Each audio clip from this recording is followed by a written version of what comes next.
Okay, we're going to do, this is for AP Physics B, and if you look in your book in Chapter 5, on page 159, we're going to look at number, let me get my pens out here if I can, and we're going to look at number 83. So let me write that down. We're going to look at number 83, page 159.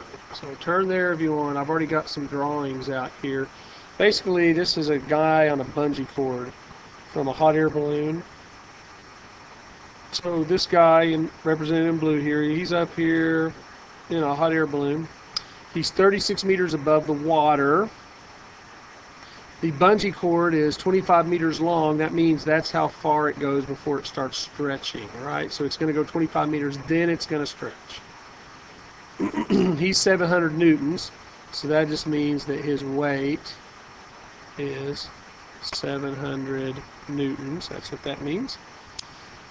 And we're wanting to know what the spring constant K, that's what we're looking for. What's the spring constant if he stops? He stops right here, 4 meters above the water.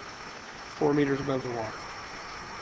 So that means that gives us, I'll do my math right here,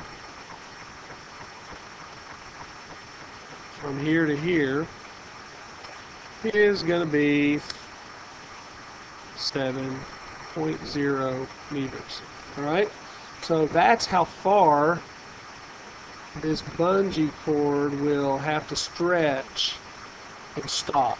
It won't stretch until it gets all the way to 25. So this would be kind of hard to figure out, except we're going to use conservation energy.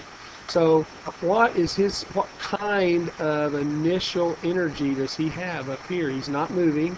He's just sitting there 36 meters above the water. But he's only going to stretch. He's going to stop. So you got a bunch of numbers in this problem. He's going to stop 32 meters. He's going to fall 32 meters and stop. So that means that when he stops, we're going to call this the zero level for potential energy, gravitational potential energy. Looks like a mu. You make it look more like a U. Remember, U can be, okay, hold on. Remember, U can represent potential energy. So that's going to be the 0 point. So that means his initial energy is all gravitational. So it's all gravitational, and that's equal to mgh, which is going to be equal to 700 newtons. That's mg, right? That's his weight already. He's 70 kilograms, 700 newtons, times how far above the 0 point? 32.0 meters. All right, that, I think you guys already have this. So let me move this so I can have more room here. I'll light over here. This is number 83, page 159. So if I multiply those together, I'm going to get his total initial energy. 700 times 32 is 22400. So 22400 joules. All right. Guess how much energy he has right here at this point? 22400 joules. Guess how much he has right here at this point?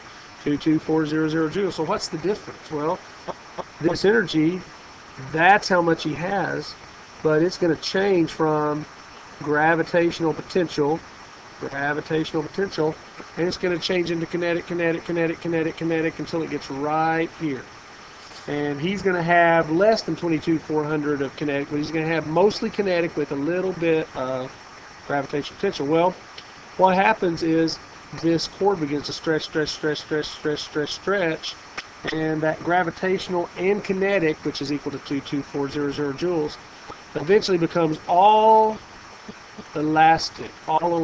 So right here, at this point right here, is final energy is all gravitational, or not gravitational, sorry, potential elastic, I'll just put S for string, E for elastic. All right, and guess what that's equal to? That's equal to 22,400 joules. So it doesn't matter what happened in between. It doesn't matter that right here there was potential and kinetic.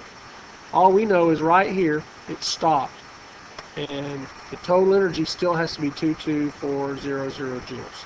So what we're going to do is we're going to say that this initial equals the final, which is 22,400 joules. And my final is going to be elastic potential. So I'm going to say 22,400 joules is equal to 1/2 K x squared, where x is going to be that 7 meters that the bungee cord stretched. That's how much it stretched. And I'm going to solve for K. K is the only thing I don't know.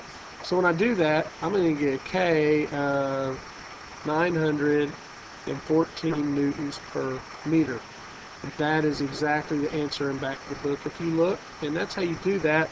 So you can see conservation of energy is really easy as long as you can tell what kind of energy it starts with, what kind of energy it ends with, and you get your 0 point for gravitational set right. If I would have set my gravitational 0 here, then I would have had to subtract that out up here. But see, if you get to set your 0 point where you want. Set it where it's easy. Set it where he stops. Because then he has no gravitational potential and he has all elastic potential. And that's how you do these kind of problems. And that is a homework problem. So come see me if you need help.